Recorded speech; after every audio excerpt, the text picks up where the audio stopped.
If you feel any difficulty about person, then this class is only for you. যদিও person খুব একটা জটিল কিছু না, তারপরেও আমাদের অনেক সহজ কিছু যদি আমরা না বুঝি, সেক্ষেত্রে সহজ বিষয়গুলো আমাদের জন্য জটিল হয়ে যায়। তো আমরা ফার্স্ট অফ অল যে পার্সনের বিষয়গুলো, পার্সন আমরা ফার্স্ট অফ অল বেসিক কথাবার্তা যদি বলি, কি এগুলা আমরা অ্যাজ ইউজুয়ালি যেগুলো প্রোনাউনের হিসেবে ব্যবহার করি এবং যেগুলো সেন্টেন্সের শুরুতে সাবজেক্ট হিসেবে ব্যবহার করতে পারি এবং শেষেও সেই সাবজেক্টের লেজ ধরে নিয়ে গিয়ে আমরা কিছু কিছু শব্দ ব্যবহার করি। কি ব্যবহার করি এটা আমরা অবশ্যই দেখব। এখন আমাদের যে পার্সন রয়েছে, পার্সন আমাদেরকে ওই যে শেখানো হয়েছে যে হি, শি, ইট, এরপর হচ্ছে আমাদের আই রয়েছে, উই রয়েছে, দে রয়েছে, দেম রয়েছে, এইগুলাই আমাদের first person, second person, third person, এই যে এই পর্যন্তই আমাদেরকে দেখানো হয়েছে। আমরা এর বাইরেও একটু আসলে জানা রয়েছে, এর বাইরেও আসলে পার্সনের কিছুটা এইটার যে সম্প্রসারণতা সেটি রয়েছে। প্রথম যে বিষয়টা বলতে চাই সেটি হচ্ছে পার্সনের যাওয়ার পূর্বে এটিকে আরো একটু অ্যালাইন করছে, সেটি হচ্ছে কেস আছে। পার্সনের কেস হচ্ছে তিন ধরনের। ফার্স্ট কেস হচ্ছে নমিনেটিভ কেস, সেকেন্ড কেস হচ্ছে অবজেক্টিভ কেস, থার্ড কেস হচ্ছে পসেসিভ কেস। এটা জানি খুব একটা নতুন কিছু না, কিন্তু আমাদেরকে আসলে কম শোনানো হয়েছে, অথবা আমরা ইচ্ছে করে হইলেও কম শুনতে চেয়েছি, যার জন্য আমাদেরকে কম শোনানো হয়েছে। যাই হোক, এই কেস কিন্তু আমাদের প্রয়োজন হয় কম্পারেটিভলি আমাদের যে জব কোয়েশ্চেন গুলো থাকে বা জব এক্সাম গুলো রয়েছে বা অ্যাডমিশন এক্সাম গুলো রয়েছে, সেগুলোর মধ্যে এইসব কোয়েশ্চেন গুলো একটু বেশি এসে থাকে। হাউএভার, আমরা যদি একদম জটিল করে না ফেলি, সহজ ভাবে বলার চেষ্টা করি। প্রথমে কি বলেছি? প্রথমে বলেছি, আমি একটু যদি এটার সাথে সাথে লিখি সেটাও আর একটু ভালো হয় মনে হয়। ওকে, কি বলেছি? নমিনেটিভ,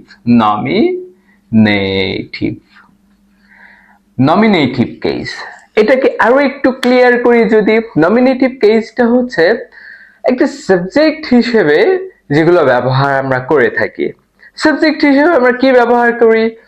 আই ব্যবহার করতে পারি, উই ব্যবহার করতে পারি, তাই না? হি, শি, এগুলা সাবজেক্ট হিসেবে ব্যবহার করতে পারি, তাই না? এই সাবজেক্টিভ ফর্মটাই হইতেছে আমাদের নমিনেটিভ কেস। হ্যাঁ, আশা করি বিষয়টা ক্লিয়ার হয়েছে। আমরা যদি একটু লিখি কি কি নমিনেটিভ কেস অথবা সাবজেক্টিভ কেসের জন্য আমরা কি ব্যবহার করতে পারি? আমরা ব্যবহার করতে পারি আই, আমরা ব্যবহার করতে পারি উই, আমরা আরো ব্যবহার করতে পারি হচ্ছে ইউ, আমরা ব্যবহার করতে পারি দে,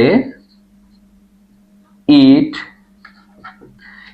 এগুলো আমরা নমিনেটিভ কেসের জন্য ব্যবহার করতে পারি।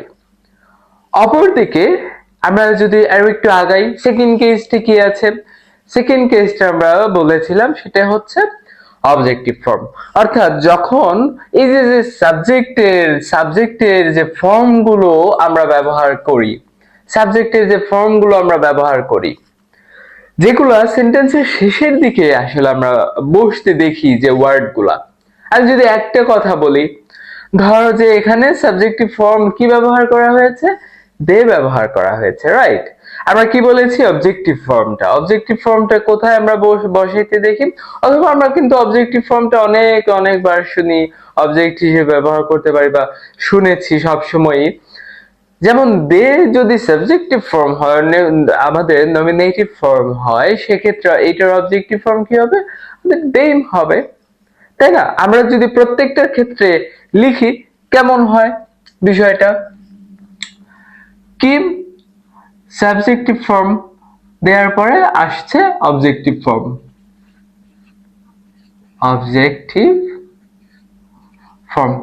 যেমন আই এর অবজেক্টিভ ফর্ম আমরা কি ব্যবহার করব?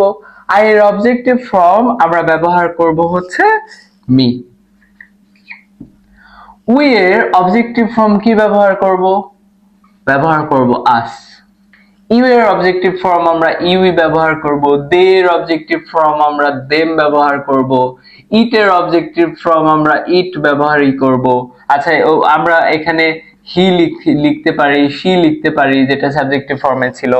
হি এর অবজেক্টিভ ফর্ম আমরা কি লিখতে পারি? হি এর অবজেক্টিভ ফর্ম আমরা লিখতে পারি হচ্ছে হিম। শি এর আমাদের অবজেক্টিভ ফর্ম লিখতে পারি হচ্ছে হার।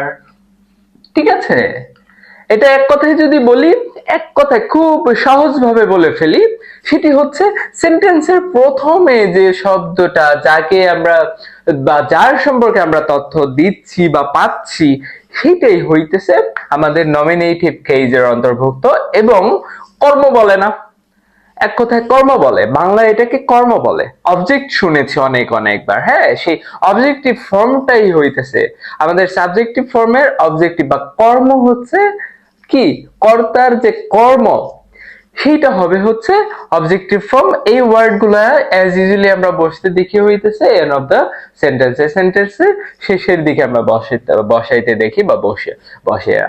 অপরদিকে লাস্ট যে কেসটা নিয়ে আমরা বলতে পারি কথা, সেটা হচ্ছে আমাদের পজিটিভ কেস। পজিটিভ কেসটা আমরা যদি বলি, পজিটিভ কেস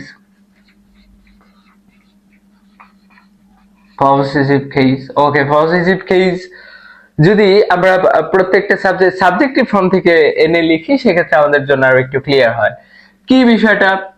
এই যে আই আছে, হ্যাঁ, আই এর পজিটিভ ফর্ম আমরা কি ব্যবহার করব? মাই, মাইন। এটা আমরা আই এর জন্য ব্যবহার করলাম। দেন উই এর জন্য কি ব্যবহার করতে পারি? উই এর জন্য আমরা আওয়ার ইউজ করতে পারি। দেন ইউ এর জন্য আমরা ইউর ব্যবহার করব।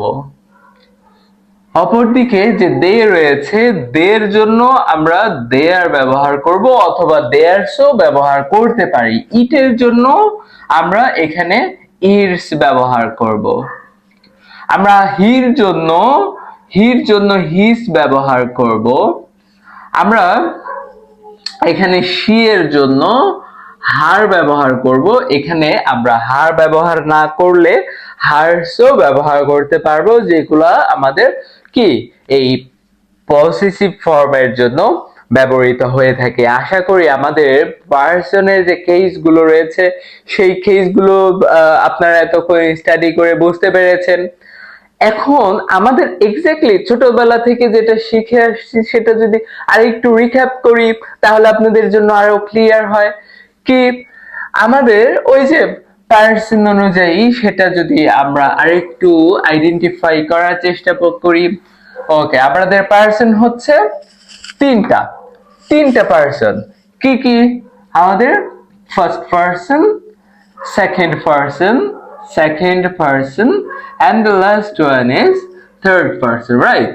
এই যে থার্ড পারসন। ওকে, ফার্স্ট পারসনের আবার কি রয়েছে? ফার্স্ট পারসনে আমরা লক্ষ্য করি এখানে সিঙ্গুলার ফর্ম রয়েছে, অপরদিকে ফার্স্ট পারসনের প্লুরাল ফর্ম রয়েছে। আমরা সিঙ্গুলার ফর্মকে এস দিয়ে ব্যবহার করলাম, প্লুরাল ফর্মকে পি দিয়ে ব্যবহার করলাম। আমি আশা করি যে আপনারা বুঝতে পেরেছেন। সেকেন্ড যে ফর্মটা, সেকেন্ড ফর্মেও আমাদের এখানে সিঙ্গুলার ফর্ম এবং হচ্ছে প্লুরাল ফর্ম রয়েছে। আর যে থার্ড ফর্ম রয়েছে, এখানেও অবশ্যই সিঙ্গুলার এবং হচ্ছে প্লুরাল ফর্মটা আমরা ব্যবহার করতে পারি। ওকে, সেক্ষেত্রে একদম প্রথম ফার্স্ট পারসনে কারা বসবে? অবশ্যই ফার্স্ট পারসনের সিঙ্গুলার ফর্মের মধ্যে যদি আমরা লক্ষ্য করি, জাস্ট একটা মিনিট যদি দেখি, সেক্ষেত্রে ওয়েট, সিঙ্গুলার ফর্ম। ওকে, ফার্স্ট পারসনের সিঙ্গুলার ফর্ম কারা বসবে? এখানে আছে হচ্ছে আই বসবে, ও ছাড়া আর কিছু নাই আসলে। সেকেন্ড ফর্মে কে বসবে? প্লুরালে কে বসবে? প্লুরালে অবশ্যই উই বসবে। অর্থাৎ আমাদের ফার্স্ট পারসন সিঙ্গুলার ফর্ম হচ্ছে আই এবং ফার্স্ট পারসন প্লুরাল ফর্ম হচ্ছে উই। আশা করি বুঝতে পেরেছি। অপরদিকে সেকেন্ড ফর্মে আছেই একজন, ও দখল করেই আছে হচ্ছে একজন, সেটা কি? সেটা হচ্ছে ইউ। ইউটা হচ্ছে অর্থাৎ আমাদের সেকেন্ড পার্সনের সিঙ্গুলার ফর্ম এবং plural form, both form are you. হ্যাঁ, আমাদের একটাই ব্যবহার করতেছি দুইটা ক্ষেত্রেই, third person. Okay, third person singular form. Third person singular form খুবই ইজি এবং খুবই ইজি। কি সেটা? সেটা হচ্ছে আমাদের যে হি রয়েছে, হি, শি, ইট, এটা কি? এরা প্রত্যেকেই অর্থাৎ থার্ড পারসন সিঙ্গুলার ফর্ম কারা? থার্ড পারসন সিঙ্গুলার ফর্ম হচ্ছে হি, শি এবং ইট। অপরদিকে থার্ড পারসন প্লুরাল ফর্ম কারা? থার্ড পারসন প্লুরাল ফর্ম আসবে হচ্ছে শুধুমাত্র দে। থার্ড পারসন প্লুরাল ফর্ম আছে হচ্ছে দে।